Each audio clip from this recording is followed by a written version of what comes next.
Hey y'all, Uncle Jimmy here. When you speak for yourself, you're forced to think for yourself. And when you think for yourself, the sports world looks different. In order to enjoy this podcast and this show, you need to have the courage to look at the world from alternative points of view and not be offended when you disagree. Speak for yourself isn't your Twitter, Facebook, or Instagram feed. SFY tells you what you need to hear and not what you want to hear. So, welcome aboard, buckle up, and enjoy the ride. Speak for yourself with Jason Whitlock and Marcellus Wiley. Coming to you live from Las Vegas, presented by Hyundai. Counting down to Deontay Wilder, Tyson Fury.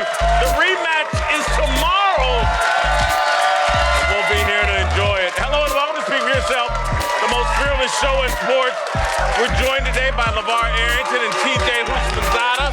Coming up, Andre Ward and Sean Porter will be here to look ahead to the big fight. But, hey, we love football here, so we start with football. Yeah. Where the owners approved a proposal for a new collective bargaining agreement yesterday, which would bring a lot of changes if approved by the players, including expanding the regular season and the playoffs. But reportedly, the deal also includes new limits on Roger Goodell's power, bringing in a neutral arbitrator to handle most of the player discipline cases that previously fell under the commissioner's authority. Is this the right move? Oh, it's the best move. Just imagine Roger Goodell's resume if you were to remove the disciplinary role from his record and those missteps. It will be impeccable. He has grown the game to this level, to this magnitude, where everyone is profiting off the game, and it's the biggest game in our country. So, yeah, the one wart on his resume needs to be removed, and that's the disciplinary role. I don't like the move. There's just under 1,700 active players in NFL. To get this, you have to give up something. There's very few players that get in trouble. So in essence, you're giving up something working for a minimum amount of players that get in trouble. It's really, you want this? What are you willing to give up? I don't like it because there's not that many players that are getting in trouble that you give up something to get this. Yeah, I mean, outside of the business aspect of it, I think it's a good move because I don't think that Roger Goodell should be handling the disciplinary actions for these players. Right. I said it at the time when he took over these powers. I was like, hold on, man. We have an attorney general and we have a president. And there have been twice as many attorney generals as presidents because attorney generals get fired. Dealing with punishment and criminal behavior or just wrong and right is a messy endeavor. Roger Goodell needs to remove himself. An arbitrator is a great move. Marcellus, I agree with you. If we take Ray Rice off of Roger Goodell's resume, he's looked at completely different. He's looked at in proper perspective. It's hard litigating human behavior. He needs to remove himself from that. I'm happy he's doing it, or hopefully it'll happen. All right, let's move to the draft, where there's a lot of speculation about where Tua Tagovailoa will land come April. But the former Bama quarterback has some ideas of his own, saying his ideal situation would be to play for the Cowboys and that Dak Prescott being there wouldn't be a problem, explaining, quote, I wouldn't mind learning under whatever guy that's the starter. Give me a whole year to rest up and then go back out and compete. I don't like this mindset. You like this mindset? I love this mindset. Really? Look, we saw the model work to success with Patrick Mahomes in the sense of sitting there behind a starter, learning how to become a professional. Despite what your talent level is, it will be enhanced once you understand the game and is able to slow down in those meeting rooms. But it's also, everyone sells the team concept in sports, and you should. But before you get to the team, you have to get to me. And there is no I in team, but there is a me in team. And people have to respect that this guy is knowing that there's a commonality between selfishness and selflessness. Self. So guess what? Let me focus on myself, get me right before I step on that field as a pro. I like it because he knows my body is going to take a while to get healthy. That's a red flag. They still going to draft him. So because he's going to be drafted, and then what I really love about it is let me rest up and then go back out there and compete. it don't matter who's a quarterback on it. He feels if I'm competing and if it's an even competition, I'm gonna beat you out. So I like that thought process. TJ, if you sitting out there in the draft and the guy's basically saying, you know what, I want to take a red shirt year because of my health, that doesn't make you say, damn, despite all these reports about his hip and a positive progress, he doesn't believe he'll be ready to play in 2020. He doesn't want to rush it back. If he's that good, you sit 1 year, it's not a big deal. I mean, look, Brooklyn Nets did this with Kevin Durant. You're going to not sign Kevin Durant because you're like, oh, he needs a red shirt year. He got championships. You guys are basing this off of the injury. Can't base this off of the injury. You got to base it off of him really looking at it the same way he approached college. He learned from Jalen Hurts all year, gets his opportunity in the national championship game. We know the rest is history. There is nothing wrong with a rookie coming in with the mindset to sit and learn, because it is indeed a different educational GPA level that you have to have going into the National Football League, especially at quarterback, to have success. I like the mindset. The one thing we didn't touch on that I thought was very interesting, wants to go to Dallas, wants to be behind Dak Prescott for how long? A year. I think that was a green response. Yeah. That wasn't like I'm really directed with malice. That was a green response. You better pay attention. That man said, give me a year. Jalen, better call Dak. I'm going to say the thing we haven't touched on that may be an issue here. He may be throwing out some bait so he does drop in the draft to perhaps a better team. It's worked. I mean, look, we saw Lamar Jackson and everyone was sitting there with the 32nd selection like, oh, man, Lamar Jackson, poor you. No, he won because he went to a team that was already built and ready for him to step in with that talent. A little different, though. Lamar wasn't the consensus #1 pick heading to the season. True. Tua was the #1 pick heading to the season. He got hurt. Joe Burrow had a great year. He's not dropping. I don't think he should drop. No chance. Look, if you're a team sitting out there saying, healthy Justin Herbert that's ready to go right away versus Tua? You're going to have your rookie lumps regardless if it's Herbert, Tua, it doesn't matter. Yeah. But Tua's so talented, he's not dropping at all. He's not a prolific runner anyway. So you're not going to base it. I mean, that left arm is dead. They're going to see where he's at in things when they get to the combine. They're going to check his health 100 times over. If he passes that bill of health, I mean, and so you're not sitting there saying, he's been injured twice at Alabama. I know one was an ankle or whatever, but now a hip, and he's saying he'd like a year to rest up. Not a red flag at all. We met him at the Super Bowl. Yeah. Him and his family is some of the most humble humans that you'll ever meet in life.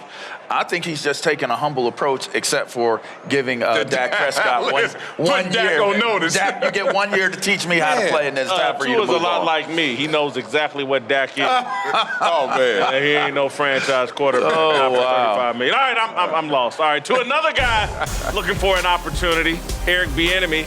After the Chiefs' offensive coordinator was passed over for NFL head coaching jobs this year, he recently popped up as the leading candidate for the top job at his alma mater, Colorado. But reportedly this week, he withdrew from consideration, informing the school he is not interested in the job. I don't like this. If you're a head coach, go be a head coach. Anywhere? Is this a mistake? Oh, really? Anywhere. They're paying millions. At 5-7 Colorado, perennial 5-7. You know what? This isn't a mistake. No, it's not a mistake. This is smart by him. He knows that the shortest distance between where he wants to be and where he is going straight, not backwards, to come back to the NFL level. So I love this mindset. I love the fact that Eric Bieniemy realizes I can ride the wave of this offense, get more credit as a part of this offense, and then that will be the shortest distance to a head coaching job. He's on the cusp of being one of 32, and that's one of 32 NFL head coaches. You go to Colorado, you're going to be in the bottom half. This is brilliant, by the way, of Bieniemy. You're going to be in the bottom half of Pac-12 every year. Every year. Why? There's no longer Rashawn Salam. Why? You can't win there. They can't recruit. You can't win there. Is Colorado better than Minnesota or on the same level as Minnesota? No. Minnesota in the Big Ten. Why? They're not. Why? Minnesota has always been a good team. Since Glenn Mason, they have always been a good football team. I know firsthand how good Minnesota's football team is because they knocked us off as a number 2 team. Colorado will always Minnesota be has in always the been good. bottom half of the Pac-12. Look, when P.J. Fleck left Western Michigan to go be the head coach in Minnesota, trust me, a lot of people, that's not a great job, blah, blah. If you're a hell of a coach, It doesn't matter where you coaching at. You need You good can players. coach at Maranatha if you're a hell of a coach, a high school in California. Were they talking about him being a coach? Were they talking about him being an NFL head coach before he left? No, but I'm then just why saying, we starting if there? you're a hell of a coach, you can be a hell of a You coach. a hell of a anyway. host. You want to just do some little podcast in the basement? Let me tell you this. Let me tell you, just like I told you yesterday, What? if I did a podcast, we wouldn't be We ain't doing it. It'd be the I ain't best going damn in the basement, podcast. I'll tell you that. That's it. I just came. No. $2 or $3, $4 million He's on the, a year. he's on the always cusp going of to be- being a head coach in the NFL. He's right there. There's always going to be players over The challenge is in front of him, Always. not behind him. You say go behind to prove that you are ready for what's in front of you. It's crazy. Yeah, I think it's going to take too much time. For him to go into Colorado, that's going to be a 2 to 3 year build. They better give him an 8-year contract. You don't want to put yourself in a position where you could possibly theoretically sabotage your career with Feel that yourself. move. It's time to be bougie right now. You know, I used to race all the homies, light pole to light pole, with high school, college. As soon as I got drafted, they were like, let's go off. No. I was still racing. And that's why told you were the dude injury that- prone too. That's true. That's true. Hell no, I ain't racing. I ain't racing no more. you Too know much what? money. All right, Too listen. much in front Make a of me. good point. Let's get to the fight. We're in Vegas. We're here for Deontay Wilder and Tyson Fury. Andre Ward, Sean Porter in the house to help us talk about this fight. Deontay Wilder, Tyson Fury. Rematch. We talk about physical fitness a lot, but there's another side to the game that's just as important. I'm talking about mental fitness. Calm, the #1 app for sleep and meditation, has teamed up with LeBron James to help you train your mind. LeBron and Calm know that your mind is like any other muscle in your body, and Calm can help you train your brain so you sleep better, have less stress, and perform at your best. For LeBron James, sleep is an important part of his mental fitness routine. He says, getting good sleep and finding time to rest is one of the most valuable things I can do for my body and mind. And if you head to calm.com/sports40, you'll get 40% off a Calm premium membership. With Calm, you have access to nature scenes LeBron loves and so much more, like sleep stories and meditations. For a limited time, our listeners can join LeBron in using Calm with a 40% discount to an annual membership at calm.com/sports40. Unlock content to help you focus, ease stress, and sleep better. Get started at calm.com/sports40. That's calm.com/sports40. All right, welcome back to Speak for Yourself. Jason Whitlock, Marcellus Wiley. Joining the show now, our Sports Illustrated 2010 Fighter of the Decade, Andre Ward, and two-time welterweight champion Sean Showtime Porter. Thank you guys for joining us. For having us. Listen, let's start with the commission banning these guys from having a stare down today. I think it's a bit of an overreaction, but I also think the tension is really high between these two guys. The emotion is real. I'm in the same vein that you're in. Like, the beef is real. Like, you're really trying to hurt me. You know, and that's how Deontay Wilder and Tyson Fury feel. That each of those guys are trying to take food out of their baby's mouth, and that's real in boxing because when you lose a fight, your pay scale changes. You don't make that amount in the next fight. So all of that stuff that we say is real. So they're dealing with all of that, the magnitude of the event, and then you got a guy in your face talking crazy. So it's going to be some tension. I think if they were able to do the weigh-in later today, face-to-face, I think they'd be fine. But Bob Bennett, the executive officer, the head commissioner here, I get it. He's not trying to mess up his money, and he's not trying to mess up their money, so he's taking precaution. But Dre, it is what it is. Wednesday. Let me ask you, have you ever seen a face-off like you saw on Wednesday? It was premature. It was early. But I got an epic face-off. I had never seen a face-off like that ended the way that they were able to resolve it. So I'm not mad about not having a face-off today. Because I think we got everything we needed Wednesday, and I think we're going to get the rest today. But we've seen intensity in those moments before, but this is another level. Why is it so deeply rooted, and why are we in this moment right now? Because it's a lot on the line. It's a lot of money on the line. It's legacy on the line. It's reputation on the line. It's bragging rights on the line. You got two dudes full of testosterone, tired of hearing about each other, tired of looking at each other, and now we about to get it on Saturday night. I don't want you in my face talking crazy. Move, get back. That's what happened. You know, and Bob getting old. Bob's like, I'm too old for this. Bob stays out the way. He said, man, y'all young folks do that. He said, I'm too old for this. We just gonna break it up all together, get on the scale, and then have a nice day. Yeah. Are you buying that Tyson Fury is going to bring the fight to Deontay Wilder? I done ate all that up, man. I do. I believe it. I believe he's going to take the fight to Deontay. Okay. I believe that there's some success that could lie in that. No one's taking the fight to Deontay. We don't know how he's going to react. Everyone says, well, he's a fighter. How do you think he's going to react? Listen, y'all see how everybody reacts when I get all up in them. They have problems. I like it. But I want to see if Deontay Wilder has a problem with being that. the better boxer, winning on points without the knockdowns. Basically, Tyson Fury wins that fight without those 2 knockdowns. Why would you change that plan? Who revises that strategy? Even again, we talk about he's saying he wants to knock him out in the first 2 rounds. Maybe he wants to get an early lead, a comfortable early lead, and then start the box after that. So, yes, we all in agreement that his best attribute is his movement, his speed, his elusiveness, and his hand speed. Use that, but try something new first. I like it. Is it really a safe place in the ring against Deontay Wilder? No. Whether you box him or fight him? No. It's really not. No. Tyson Fury boxed him the first time around. He almost got counted out in the 12th round. Yeah. Like, that dude has an 83-inch reach. So even pulling back and trying to avoid the punches, it's no guarantee you're going to do that. And this is what we're losing sight of from the first fight. Tyson Fury, there were a lot of moments where Fury attacked Deontay Wilder, got off on him 2-3 pieces, and Wilder had no answer. He buzzed Wilder multiple times. I was a guy who was a good boxer, but made his living on fighting guys who were aggressive, big punchers, and it wasn't from staying away, it was going to him. So I like the game plan. It's dangerous, right? It's risky, and at the end of the night, either he's going to be called crazy or crazy as a fox. Now, Deontay Wilder, like you said, hasn't been pressed. So most guys stay outside. 1, it's either because of fear, or 2, you actually respect how he can respond with that pressure. Which one you think it is? Oh, it's a bunch. It's a bunch. You respect his power, but you also looking at this big dude like, how do I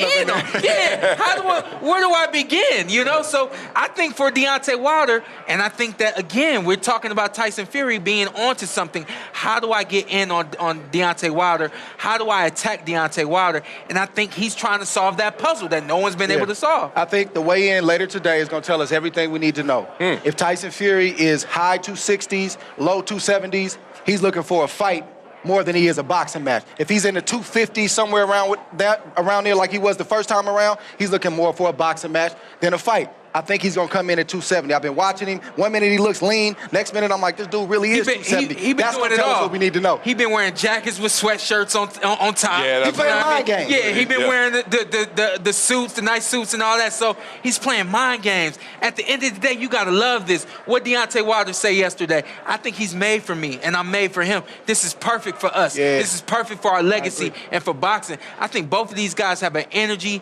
that's unlike no other, especially in the heavyweight division. Yeah. And we're going to see it all today and most certainly tomorrow night. Okay, a lot of conversation about what Fury will do different in his adjustments. Biggest adjustment we need to see from Wilder. Listen, Wilder, I talking to him yesterday, he said, I don't need to make any adjustments. Oh, really? I agree. Oh, really? But look. He said, our game plan was perfect. I just didn't execute it. I got out of myself. I put a lot of pressure on myself. I was a little anxious and ready to knock this guy out, so I was swinging for the fence, swinging for everything. I think his adjustment doesn't lie in the boxing style, what he's going to bring, but it's he's going to manage his emotions. Yeah. He's going to manage his patience and be more poised in the ring and be more accurate. And I think that's where his success lies. I think the biggest thing I'd like to see Wilder do, like we know what his gift is, right? The right hand. He's got God-given power. His body doesn't speak to having that kind of power. Skinny dude, rangy, but he has it. He's also learned the nuance of setting that power up. He knows how to get a guy in a certain position, wait for the right time, and get it off. I just want him to disguise it a little bit more. If I'm sitting at home on my couch and I know it's coming, that guy that you're fighting, he knows it's coming he certainly knows. He disguises it by feints, looking like you're going to do something, but actually not doing it, and then using the left hand, the jab. 83-inch reach, man, use your God-given ability. We had Leonard Ellaby on the show earlier this week, and he pushed back against me that I think these two guys, because they're heavyweights, can lift all of boxing. If this fight is what it's supposed to do, everybody at all divisions benefits in a way that Floyd carried the sport for a while, but heavyweights can carry it even further. You have to pay homage to Floyd Mayweather because he made it possible for myself, for a lot of us, to make the money that we make right now. He transcended the sport. Then you have the heavyweight division that everyone in the world never watches boxing, but they know who a heavyweight is. They know what a heavyweight champion is. America has to have a heavyweight champion, and as long as the heavyweight division thrives, we all thrive. Yeah, I agree. I mean, obviously with Floyd's reign, and as long as he did it, he kind of got us off of the mindset of, you know, as the heavyweight division goes, the sport goes. So it's not quite that anymore. But anytime the heavyweight division is thriving, boxing is thriving. And there's one thing that Floyd was missing in his fights that the casual fan yearned for. What they want now. The imminence, right? Feeling like this fight could end at any point in time. I respected Floyd. Right? He was one of my legends, one of the guys I looked up to, but I understood the nuance of what I was looking at. The casual fan doesn't. But they understand a knockout. They understand a knockout. They understand that clearly. We getting that tomorrow. Ooh. Now ask me who. I'm getting there. I'm getting there right now because if you look at this, we've all seen big fights. This seems really big. I mean, as I was coming in around 8 this morning, I saw at the lobby bar, MGM is packed. Y'all ain't catch that. But it is mega, but which one is the bigger star? Is it Fury or is it Wilder? The bigger star?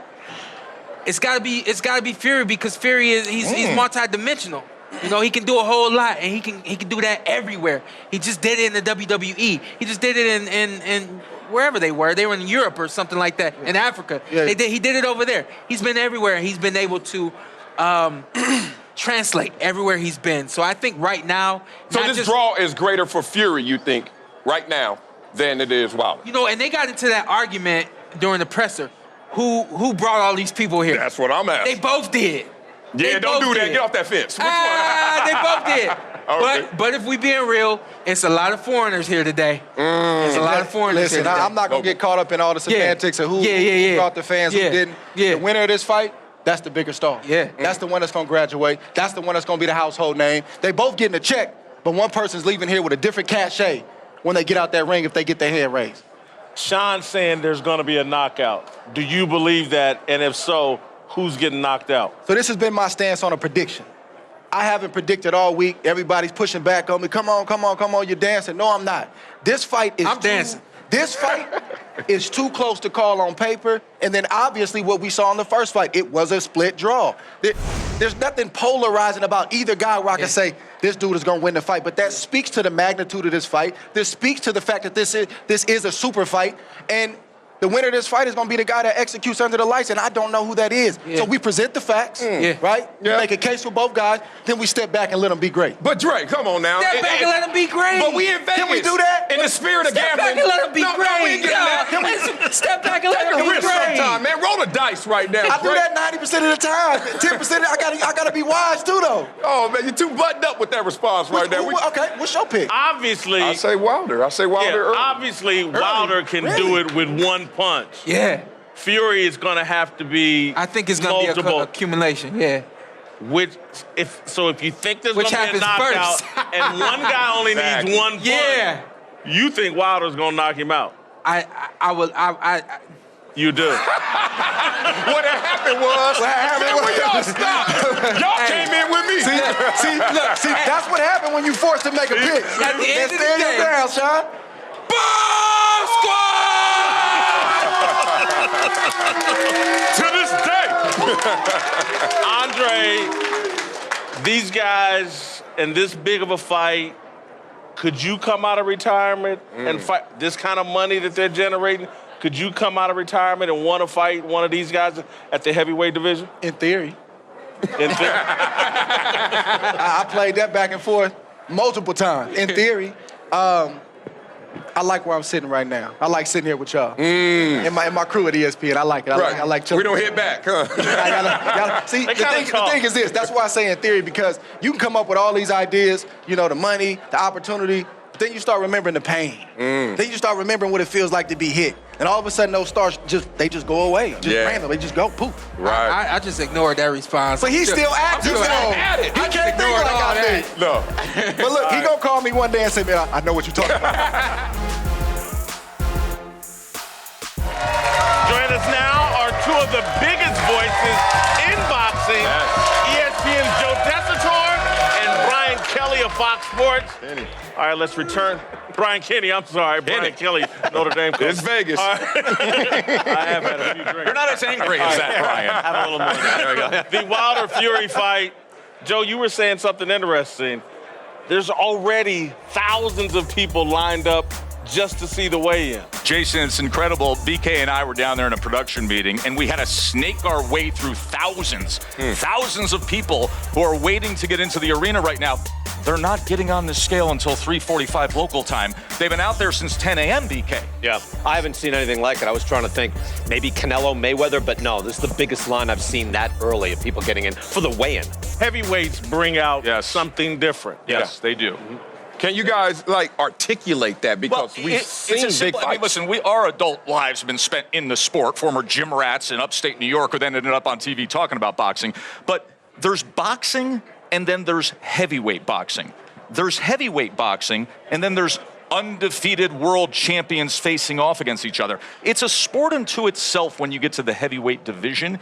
It becomes not just mainstream sports galvanizing attention grabbing in the heavyweight division. It becomes mainstream America attention grabbing when you get this kind of a fight. That was always the conversation, was even going back to Hagler, Leonard, Hearns, Duran, the golden era, that those guys had to fight each other and have so many great fights just to grab some of the market share, right? And even recently, I mean, Floyd and Pacquiao had to work hard to generate the type of revenue that they eventually did. Floyd started off, he was lightweight champion, 8 title defenses, and he looked around and said, nobody's paying attention to me. Yes. And so then he got into the business of it and became the guy that he became. But he had to generate that. If we get, and we will this weekend, I think, Joe, we're not going to get another draw. I think we're going to get a heavyweight champion of the world. This is just the beginning. You know, because then you can focus on one guy and everybody's got to go through that guy. Keyword the. Joe, yes, the one. You were at the press conference yesterday and were in the middle of that scrap. Some people think Wednesday, some people think that was manufactured. You were there. No, I was almost a human lawn dart. I thought that they were going to pick me up and launch me across the arena. Listen, I'll tell you right now, I've been with, all of us have got to know the guys really well through the years. And I was with them for the lead up to this promotion all the way back in early January. And they were very deferential to each other. They were focused in. But then you get into the red hot crucible of fight week and you're only 72 hours out and 48 hours out. And then you walk out there and you're standing opposite the man who's trying to ruin your life plans, who's trying to alter the course of everything you are, and it spilled over, and it was real, and I made some regrettable decisions of trying to step in between those two guys. But here's what you need to know that you didn't hear on television the other day during the press conference, is during the commercial break, when the mics are down, and it's still going, and it's heated, and it's real. And that is just the reality of the position that they're in right now. They're both very vocal guys. I mean, they're charismatic guys. They're used to being vocal. I think they've been very respectful of each other through the buildup, and even in the fighter meetings that we had yesterday, they're very respectful. Yet, when you get nose to nose, that energy is there. So I think that's real. And I'm down on the manufactured stuff of the pushing. Oh, remember B-Hop slapped, was it Winky Wright? And it was like, why are you doing this? You don't need this. I'd rather Manny Pacquiao style. You stand there and smile, and then it's war on Saturday night. Here, though, I think it's just an element of their personalities. They are who they are, and they're used to mouthing off. When they get face to face, there's going to be that energy that they're going to want to push each other back. Now, this intensity, we're talking about it. It's hard to compare what we're seeing at the weigh-in fight line. We're seeing these two undefeated heavyweights in their primes going to have this contest. And one is going to be the heavyweight champion of the world. Is that guy going to be a bigger star for this sport than even Floyd Mayweather was? Well, I think it depends on how you measure what is a bigger star. I will tell you this, that person, the winner on Saturday night, will have the most leverage in the sport. He's going to control and hold the keys to the sport and be wildly marketable. But what you see instantly is, because we're talking big men who are undefeated, big men who can punch, is how quickly they can shift the paradigm. They can change businesses. They can get things accomplished. Took BK's point. It took years of growth of Mayweather and Pacquiao to land at what they landed at. These guys come right in, and two networks are coming together. The whole world's coming together to make this happen. They can move mountains. There's no question. There's the opportunity that the winner of this fight will be bigger than anything that we've seen. Yes. Going back to probably as big as Lennox, maybe as big as we're talking Holyfield, Bo, and Mike Tyson. And then the beautiful thing about this, if it could happen, is when you have one champ, then when you beat the champ, you're the new champ. That's and right. You just get that. Just like when we had, Tyson loses, right, to Buster Douglas, Douglas loses to Holyfield, and instantly the guy's a superstar. Instantly, by virtue of being the heavyweight champion of the world and going back, Ingemar Johansson, Floyd Patterson, Rocky Marciano, anybody, when you are the champ, you're remembered forever. Max Baer, guys who otherwise you would not even remember, heavyweight champion of the world, an instant global superstar. Brian, people have been upset with me over social media, not the real. No way. Because I He doesn't have to finish that. Yeah. No way. Because I keep asking this question because I find it fascinating. Boxing's history, when a white guy and a black guy get in the ring, generally speaking, boxing plays that card and pits the whole racial dynamic. This fight hasn't gone there. No. Does that speak to just how the personality of these two fighters? Or is it because Don King's not involved? Why haven't they gone that stereotypical route? Hopefully we've evolved a little bit, right? I mean, it's unfortunate to this day. I know Larry Holmes. He's a great guy. I know Jerry Cooney. They both hate that aspect of it, that fight became that they became symbols of things they didn't want to be. This is vastly different. Maybe because it's global. Maybe because Tyson Fury is part of an oppressed people as well, as an Irish traveler. He's not coming up as part of the white hierarchy. He's coming in from the very, very bottom. And Deontay is a small town country boy. So this is, I think an element of where we are. I hope, despite what we see in many aspects of our country, that this is now, hey, we have two fighters. And as we've seen maybe through the years with Eastern European fighters getting back involved and really dominating the sport, whether you're white, black, Asian, whatever, how do you fight? How do you conduct yourself? That's what's important. There's not even a hint of it. It is an unnecessary tool in selling this fight to both of these guys. Both of these guys celebrate their backgrounds, celebrate who they are. You're going to see that with Deontay tomorrow, I believe, in the ring walk, as we had a conversation with him yesterday. And to Brian's point, if you really read in and understand the backstory of the ethnic pride of being an Irish traveler, gypsy, you really understand the layers as to why Tyson even takes some offense to any hint of that at all. But no, nothing to do with this. This is more of a celebration of who they are, where they come from. And we haven't seen it at all. Yeah, I mean, we come through. I know what you're saying. I'm glad you bring it up because you should bring it up. You should pull the air out of it. That for years it was, when are we going to have a white heavyweight champion? And I'm not talking about the early 1900s. I'm talking about 30 years ago. Yeah. And that conversation was still there. And now it's not there. Good. Vladimir Klitschko, white heavyweight champion. Do we even notice that he was white? No, he's Ukrainian. Does it matter, what skin color you are? No, should not matter at all. I do think here in America, though, having an American heavyweight champion and one that is recognized as, he doesn't have one belt or two, but that he's clearly recognized as I think that's better for us here. I really want Jason. Deontay Wilder to win. I think geography has had a lot to do with why all of a sudden there's this groundswell to have this, and everybody is looking forward to this. Because as great as the Klitschkos were, and they were dominant champions, and they were so talented, by their style, that Eastern European upright robotic style, and fighting mostly in Germany, they threw a wet blanket over the hot fire of the heavyweight division in America. Plus, the two brothers were champs, and That's they weren't right. going to fight. So, each who's other. the real champ? Absolutely. And as good as they were, it was a mess. And then in Tyson Fury, so listen, I agree. America loves a badass knockout artist as a heavyweight champion. You got that with Deontay Wilder. America always loves a showman too, a Vegas-style celebrity showman who's outlandish and outspoken. That's Fury. And you got that with Tyson Fury. Exactly. He plays very American as well. He's like almost an international Vegas character, if anything, not a Brit. All right, look, styles make fights. Are you guys confident we're going to have a great fight on Saturday. We already saw that we did. Yeah, I can't see it missing. Yeah. I mean, one guy is the boxer, and he's clear-headed. He's had 6 straight training camps. He's in tremendous condition.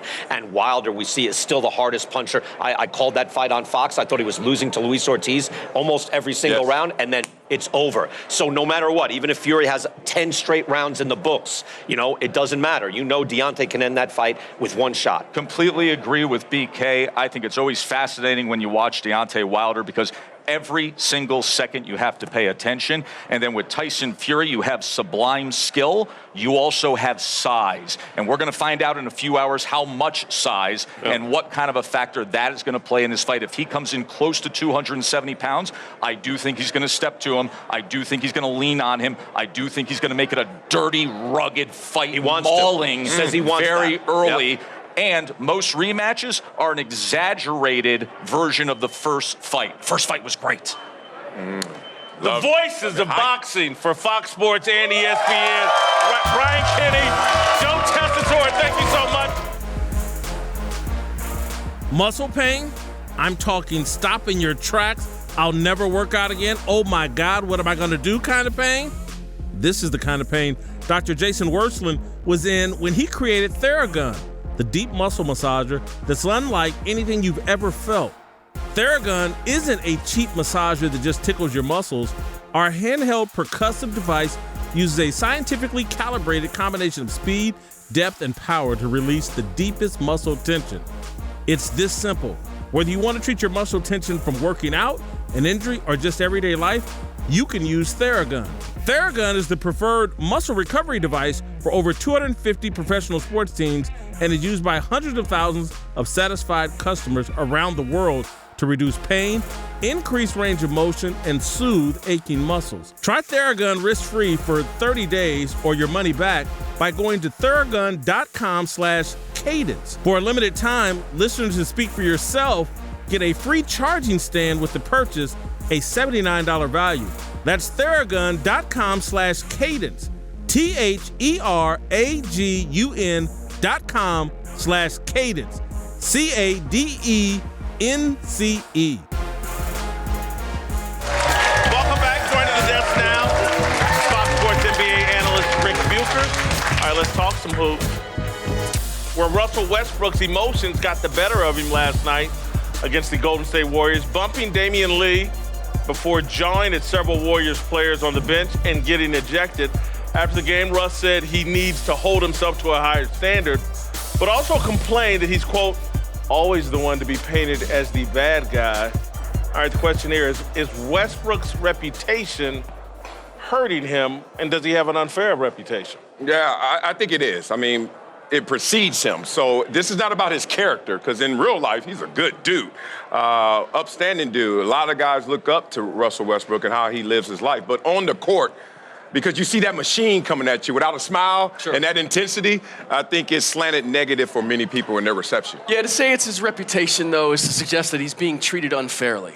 He's being treated this way because of his behavior.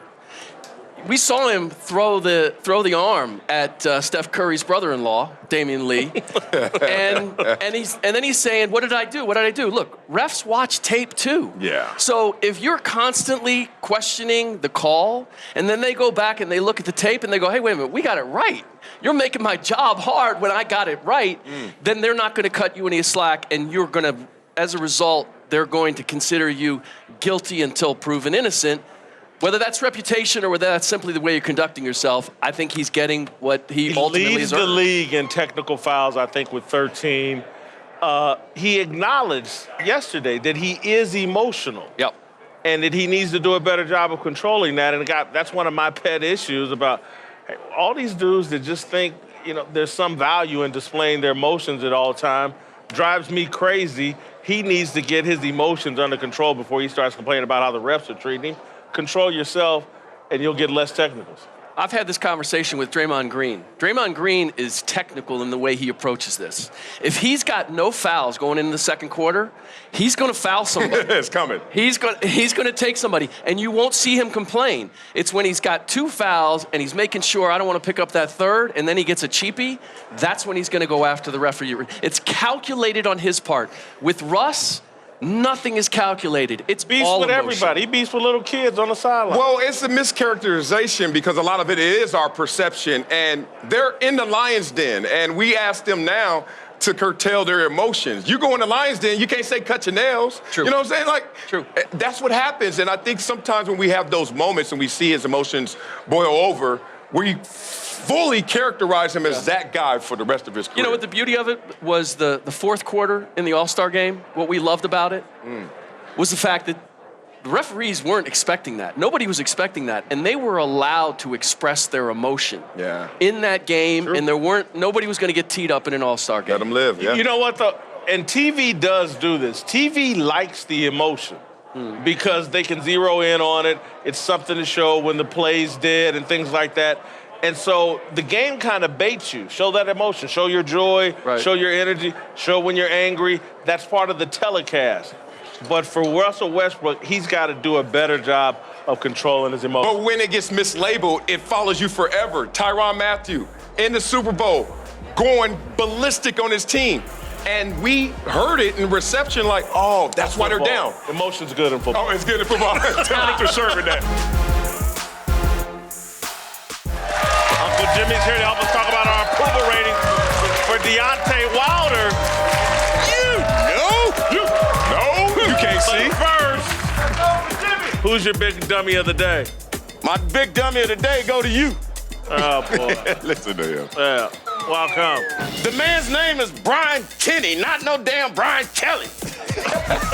Not the Notre Dame coach. Damn. Everybody One day you'll be as old as me, or I don't know. Or anyway. in Vegas as much as I ain't gonna be through as many bodies as you. That's One day damn you'll be sure. as hungover as me. All right, let's talk Deontay Wilder, who will face off with Tyson Fury in a huge heavyweight rematch Saturday night.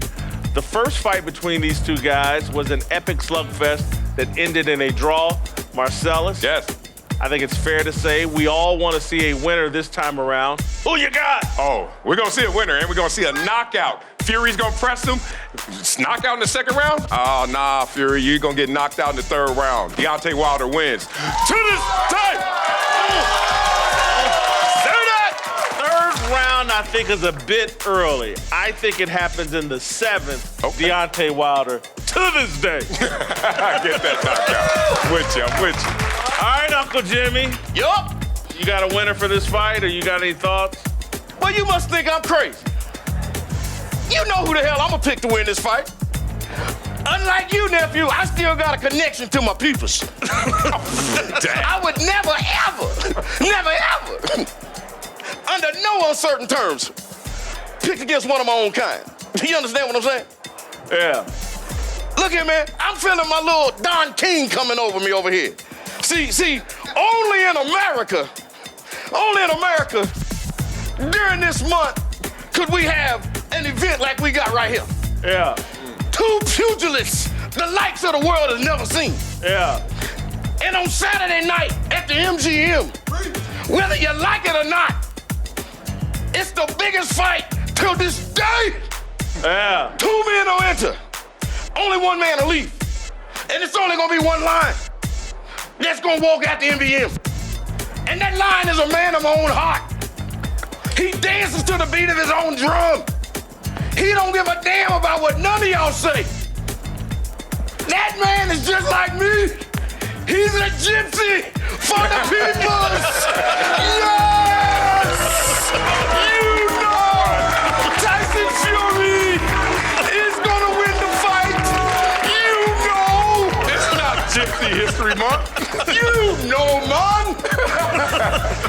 That's where my money is. You really picking Tyson Fury? Are you kidding? And I paid for this shirt. This month? You said this month. Oh, wow. I can't believe that. That surprises me. All right. How much money you lose? Let me get to my approval rating for Deontay Wilder.